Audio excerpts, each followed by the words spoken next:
नमस्कार दोस्तों, क्या आप जानते हैं कि बहुत से लोग के पास पैसा होने के बावजूद भी वे सामान्य सी जिंदगी जीते हैं और कुछ लोग तो पैसे आने के बाद भी उसे जल्दी गवा देते हैं और फिर से गरीबी की जिंदगी जी लेते हैं।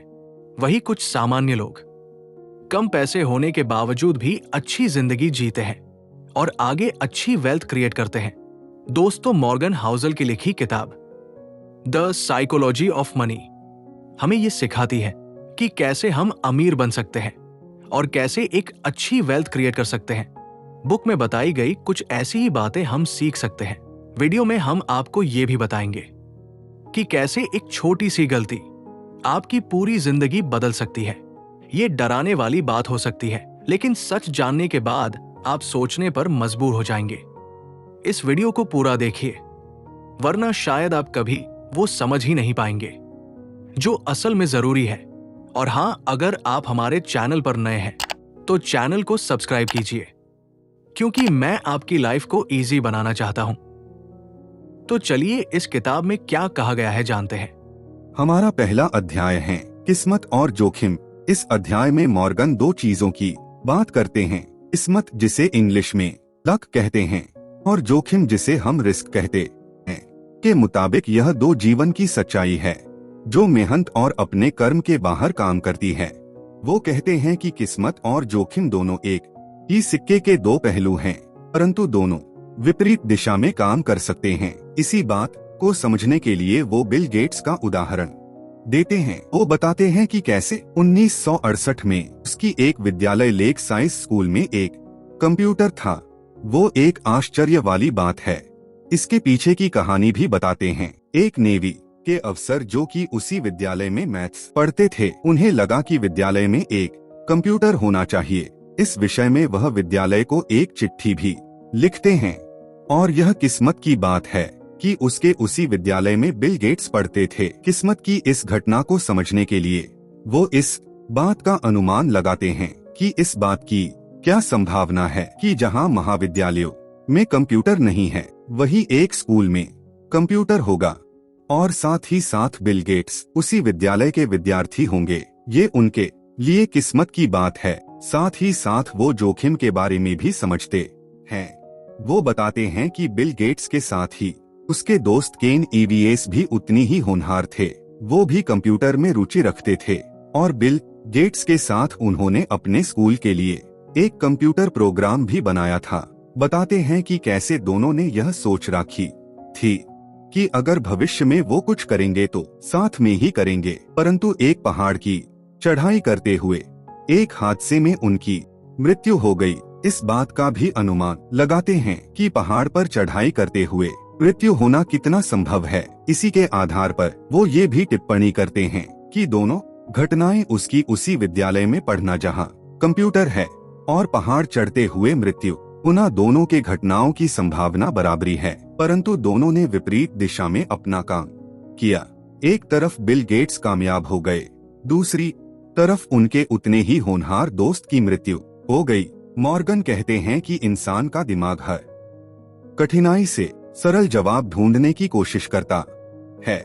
इसीलिए अगर कोई इंसान कामयाब होता है तो हम मान लेते हैं कि ये उसके सही निर्णय लेने का फल है, और जब कोई इंसान असफल रह जाता है तो हम मान लेते हैं कि जरूर इस इंसान ने गलत निर्णय लिए होंगे, परंतु इंसान के निर्णय ही उसकी सफलता या हार में अपना योगदान नहीं देते। उसकी सफलता या हार में उसकी किस्मत और जोखिम का भी हाथ होता है। सोचिए, अगर आप एक क्रिकेट का मैच खेल रहे हैं और आखिरी की 3 गेंद पर आपको 6 रन चाहिए। इसी हालत में आप निर्णय लेते हैं कि आप गेंद को हवा में उठाकर चौका या छक्का मारने की कोशिश करेंगे। अब आपको इस बात का एहसास होगा कि जितनी संभावना गेंद की बाउंड्री के पार जाने की है, उतनी ही आपके कैच होकर आउट होने की भी है। अगर गेंद बाउंड्री के पार जाती है तो आपके गेंद को हवा में उठाने के निर्णय को सही निर्णय माना जाएगा, और अगर आप आउट होते हैं तो गलत। ऐसे ही अगर आप आउट नहीं होते तो किस्मत अपना काम कर देगी, और अगर आप आउट होते हैं तो जो कि देखा कैसे एक ही घटना में आपके सफल होने और आपके हारने की पूरी संभावना है। ऐसे ही लेखक हमें उदाहरण देकर समझाते हैं कि कैसे उसके एक व्यापारी जॉन डी रॉक फेलियर का व्यापार बहुत बार कानून के खिलाफ कई काम करता था। उसके बावजूद उन्होंने बहुत पैसे कमाए और सफल हुए। कई लोग इस बात को उसे व्यापारी की दूरदृष्टि कहेंगे, तो कई लोग कहेंगे कि उसने कानून को अपने विचारों और निर्णय के बीच में नहीं आने दिया। लेकिन मॉर्गन हमें यह सोचने पर मजबूर करते हैं कि अगर वहां के न्यायालय या सरकार ने उनके खिलाफ कोई कदम बढ़ा दिया होता, तो आज जो उनकी दूरदृष्टि की तारीफ कर रहे हैं वही उनकी एक भूल से सीखने को कहते हैं। इसी वजह से यह सत्य है कि किस्मत और जोखिम दोनों ही एक सिक्के के दो पहलू हैं। आर्थ मॉर्गन जब कॉलेज में थे तो पैसे कमाने के लिए बैलेट की जॉब किया करते थे। जहां वह जॉब करते थे वह लॉस एंजल्स का एक आलीशान और महंगा होटल था। एक बार वहां एक गेस्ट आया जो अक्सर उस होटल में आया करता था।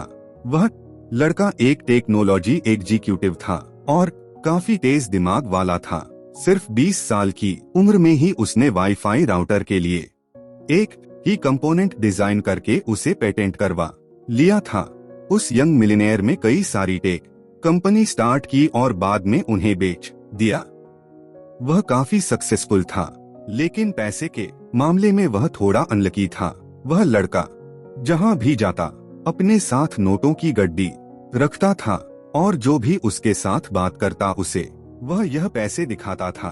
शराब पीकर बड़ी बड़ी बातें करता था। एक दिन उस आदमी ने गाड़ी पार्क करने वाले गार्ड को बुलाया और उसे कुछ नोट देकर पास वाली दुकान में जाने का ऑर्डर दिया। गार्ड को नोट के बदले दुकान वाले ने $1000 सोने के सिक्के दिया। तो उस टेक्नीशियन ने उन गोल्ड कॉइन का क्या किया होगा? उसने वह कानून समुद्र में फेंक दिया। उसने अपने दोस्तों को भी बुला लिया और सबने मिलकर वह कॉइन समुद्र में फेंक दिए, जैसे कोई तालाब में पत्थर फेंकता है। उसके कुछ दिनों बाद एक दिन वह यंग मिलियनेयर गलती से होटल के लैंप से टकरा गया।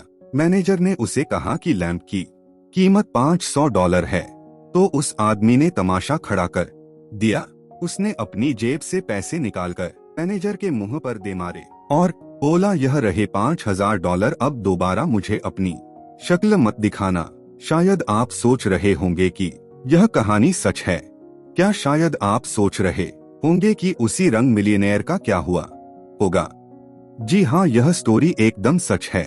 इस किताब में आप कुछ ऐसी ही और कहानियां पढ़ेंगे, लेकिन इस कहानी के लास्ट में यंग मिलियनेयर का दिवाला निकल जाता है।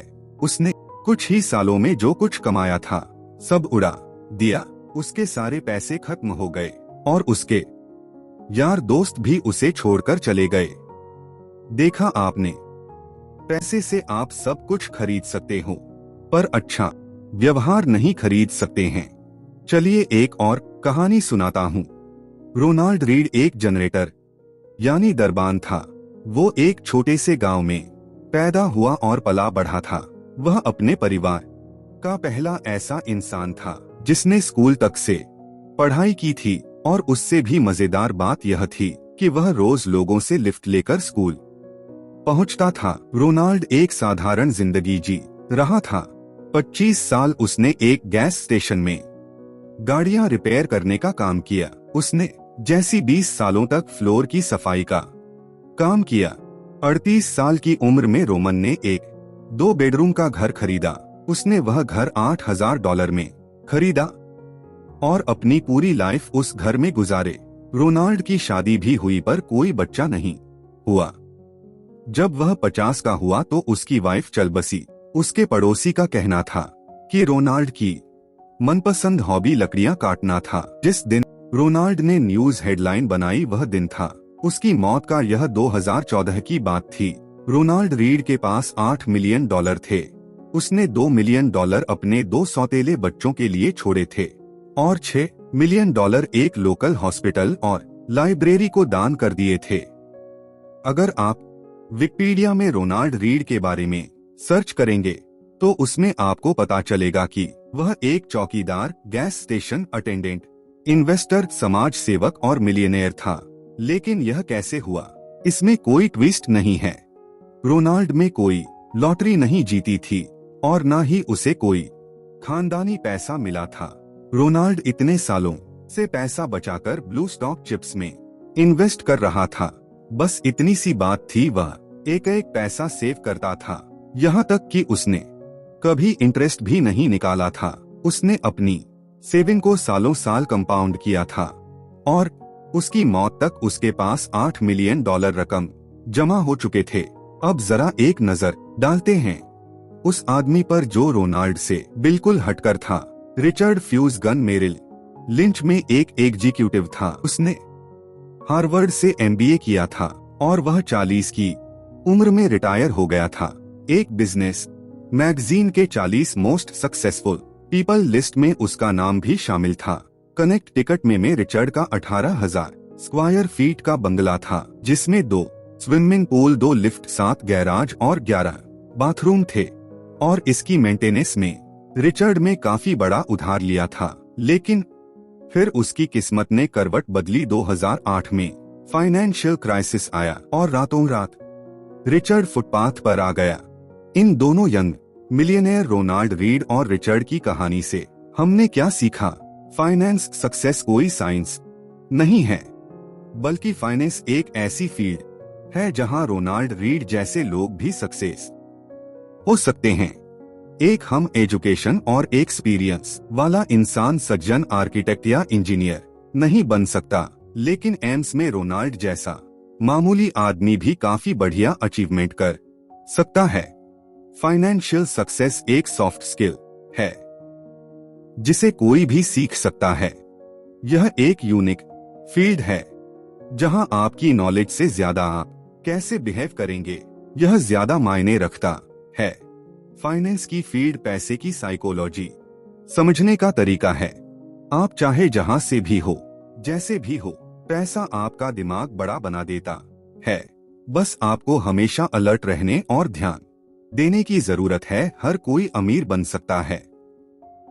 राकेश और रोहित बचपन के दोस्त, दोनों को बचत और निवेश का शौक था, लेकिन उनके तरीकों में फर्क था। राकेश ने 18 साल की उम्र में हर महीने 2,000 रुपए निवेश करना शुरू किया।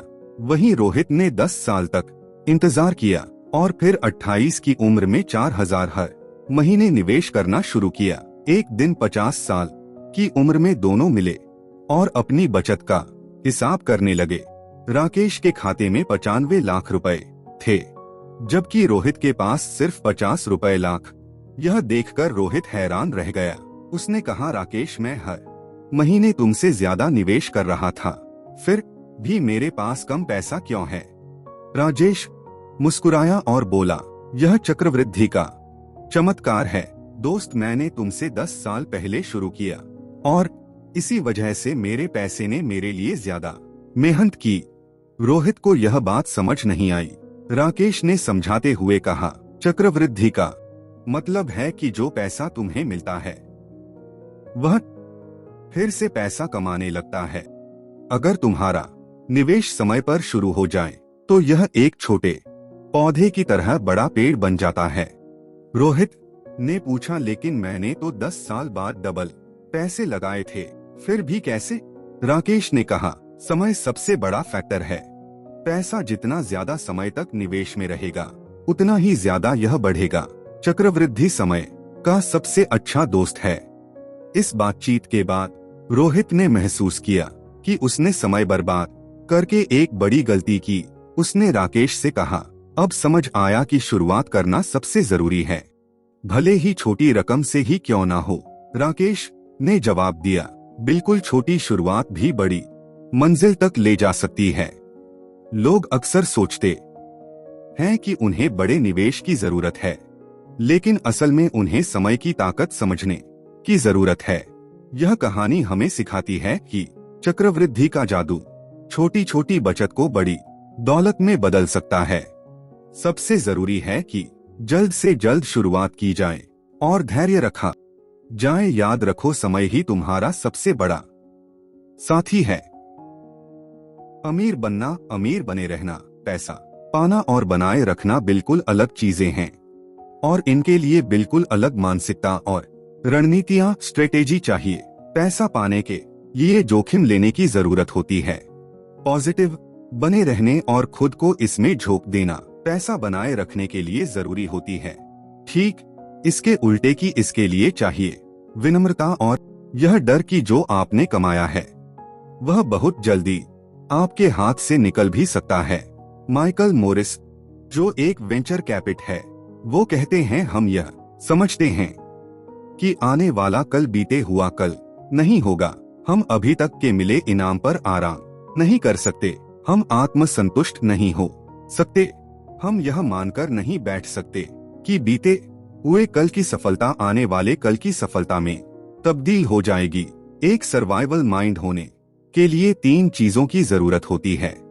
फाइनेंशियल अनब्रेकेबल होने का लक्ष्य बनाएं, इतना सक्षम बने कि मार्केट के उतार चढ़ाव सहन कर सकें और गेम में लंबे समय तक बने रह सकें, ताकि कंपाउंडिंग अपना जादू दिखा सके। प्लान करने के लिए सबसे महत्वपूर्ण चीज है कि कोई भी प्लान आपके प्लान के अनुसार नहीं जाएगा। हर योजना में गलती के लिए जगह रहती है। जितना आपको अपने प्लान को सफल बनाने के लिए एक खास चीज की जरूरत होगी, उतना कमजोर आपका प्लान होगा। आने वाले कल को लेकर आशावादी ऑप्टिमिस्टिक रहे, पर सफलता के रास्ते में आने वाली बाधाओं को लेकर भी सचेत रहे। लेखक कुछ अपने फाइनेंशियल बिहेवियर और विश्वास को हाईलाइट करते हैं। हाल ही के फाइनेंशियल डिसीजन की एक ही ड्राइव है स्वतंत्रता। वह कम खर्च वाली एक्टिविटीज में खुशी खोजते हैं, जैसे एक्सरसाइज, रीडिंग, पॉडकास्ट और लर्निंग। उनके पास कर्ज के पैसे से लिया हुआ घर नहीं है। वह यह मानते हैं कि हो सकता है कि यह एक बुरा फाइनेंशियल डिसीजन हो, पर एक अच्छा मनी डिसीजन है, क्योंकि इसमें कम से कम मन की शांति तो है। The psychology of money house hello, वह अपने 20% एसेट्स कैश में रखते हैं, जिसमें उनके घर की कीमत शामिल नहीं है। वह एक सेफ्टी नेट बनाने के लिए और इमरजेंसी में अपने स्टॉक्स बेचने से बचने के लिए ऐसा करते हैं। चार्ली मंगर कहते हैं, कंपाउंडिंग का पहला नियम यह कहता है कि इसमें बिना वजह के रोक टोक ना किया जाए। हाउसेल अब किसी इंडिविजुअल स्टॉक्स में इन्वेस्ट नहीं करते। हाउसेल ने सभी stock market investments low cost index funds में कर रखे हैं। कुछ लोग एवरेज मार्केट को आउट परफॉर्म कर देते हैं। यह बहुत मुश्किल है और जो ज्यादातर लोग सोचते हैं उससे कहीं ज्यादा मुश्किल। हर इन्वेस्टर को वह रणनीति चुननी चाहिए जिसके लक्ष्य पाने के सबसे ज्यादा चांसेस हो। ज्यादातर इन्वेस्टर्स के लिए लॉन्ग टर्म में लो कॉस्ट इंडेक्स फंड सबसे ज्यादा रिटर्न देकर जाएंगे। अभी आपकी सोर्स ऑफ इनकम क्या है? क्या आप बोल सकते हैं कि आपके पास एनफ मनी है? चलिए इन 2 लोगों की स्टोरी से जानते हैं। रजत गुप्ता कोलकाता का गरीब लड़का था। वह एक अनाथ था, लेकिन 45 की उम्र में वह एक सीईओ बन गया। रजत दुनिया की जानी मानी कंसल्टिंग फर्म इसे एक मैकन्स के सीईओ थे। साल 2007 में जब वह कंपनी से रिटायर हुए तो उसके बाद उन्हें United Nations and the world economic forum में उन्हें एक बड़ी इंपॉर्टेंट पोजीशन मिली। रजत 5 अलग अलग कंपनी के बोर्ड ऑफ डायरेक्टर भी थे। कोलकाता की झुग्गी झोपड़ियों से निकलकर उन्होंने सबसे अमीर बिजनेसमैन बनकर दिखाया। 2008 में रजत गुप्ता की वर्थ $100 मिलियन हो चुकी थी, लेकिन वह अपने पैसे से कभी भी सेटिस्फाइड नहीं हुए। वह एक मिलियनेयर बन चुके थे, तो अब उन्हें एक बिलियनियर बनना था। वह उस सर्किल में आना चाहते थे। फिर रजत गोल्डमैन सक्स के बोर्ड ऑफ डायरेक्टर बने। उन्होंने बिलियनियर बनने के लिए खुद को आगे बढ़ाया। 2008 में गोल्डमैन सैक्स इकोनॉमिक क्राइसिस में थी। वॉरेन बफेट ने कंपनी को बचाने के लिए उसमें $5 बिलियन का इन्वेस्ट करने का डिसीजन लिया। एक बोर्ड मेंबर होने के नाते रजत गुप्ता को यह बात पब्लिक से पहले पता चल गई थी। वॉरेन की फंडिंग से बेशक कंपनी के स्टॉक ऊपर जाने के चांस थे। बोर्ड मीटिंग कॉल के 16 सेकंड बाद रजत ने एक हेज फंड मैनेजर राज रत्नम को कॉल किया। यह कॉल कभी रिकॉर्ड नहीं हुई थी, पर राज ने तुरंत ही गोल्डमैन के एक साथ 5,000 शेयर खरीद लिया। कई घंटों बाद वॉरेन की डील की खबर पब्लिक तक पहुंची। गोल्डमैन के स्टॉक एकदम से ऊपर चढ़ गए। राज ने कुछ ही घंटों में $1 मिलियन कमा लिए और प्रोस्टल ने बताया कि रजत ने टोटल $17 मिलियन का प्रॉफिट कमाया। इसे इनसाइडर ट्रेनिंग का एक क्लासिक केस माना जाता है। रजत गुप्ता ने अपनी सारी दौलत से हाथ धोया और उन्हें जेल जाना पड़ा और साथ ही उन्होंने अपनी रेपुटेशन भी गंवाई। रजत के पास पहले ही $100 मिलियन थे, तो उन्हें $1 बिलियन और क्यों चाहिए थे?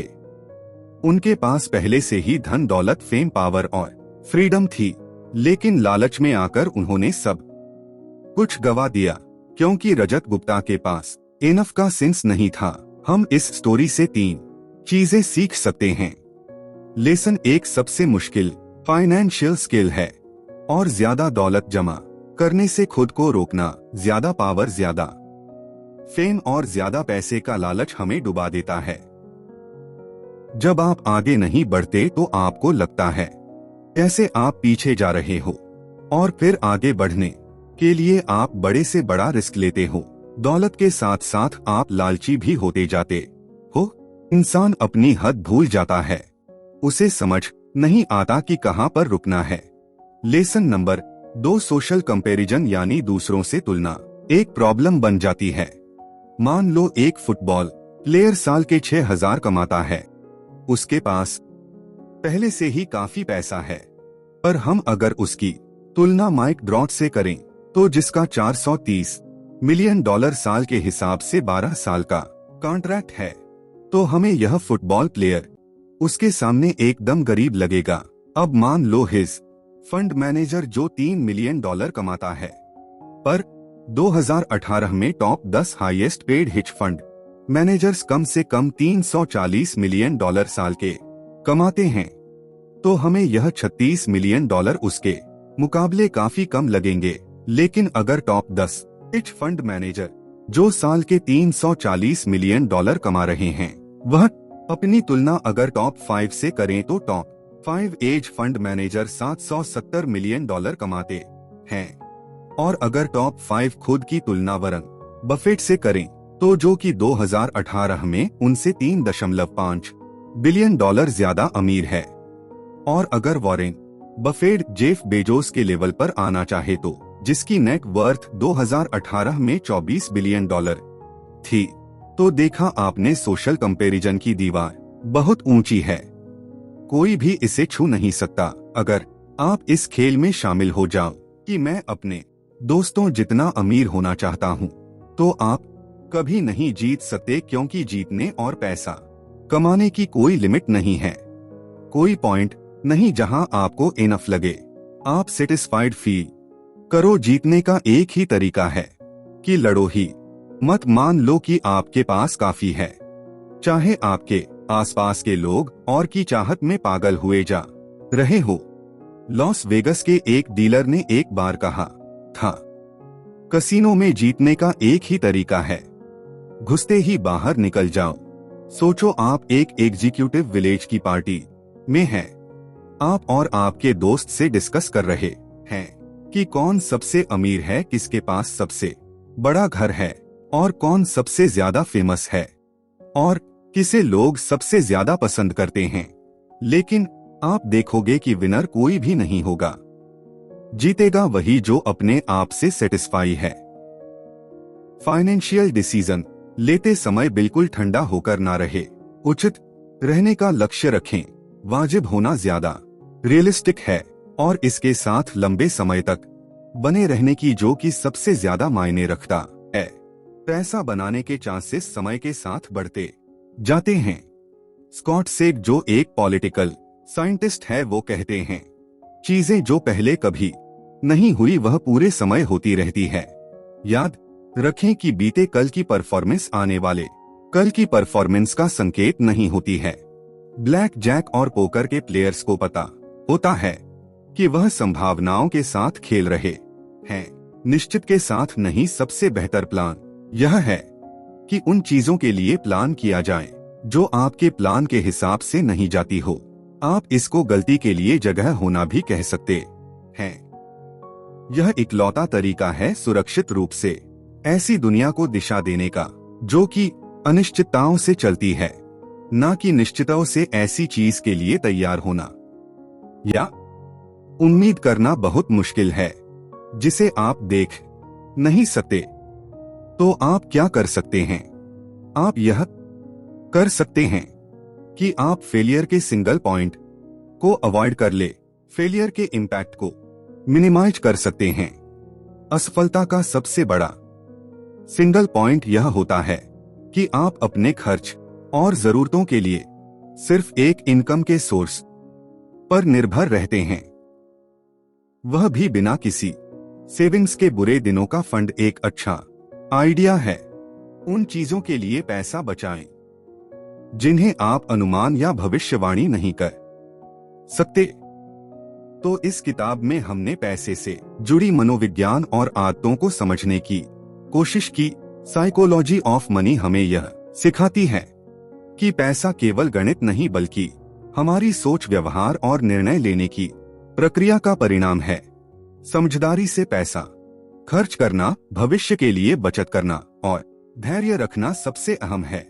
मैं चाहता हूं कि हर किसी को इस किताब को जीवन में एक बार नहीं बल्कि बार बार पढ़ना चाहिए।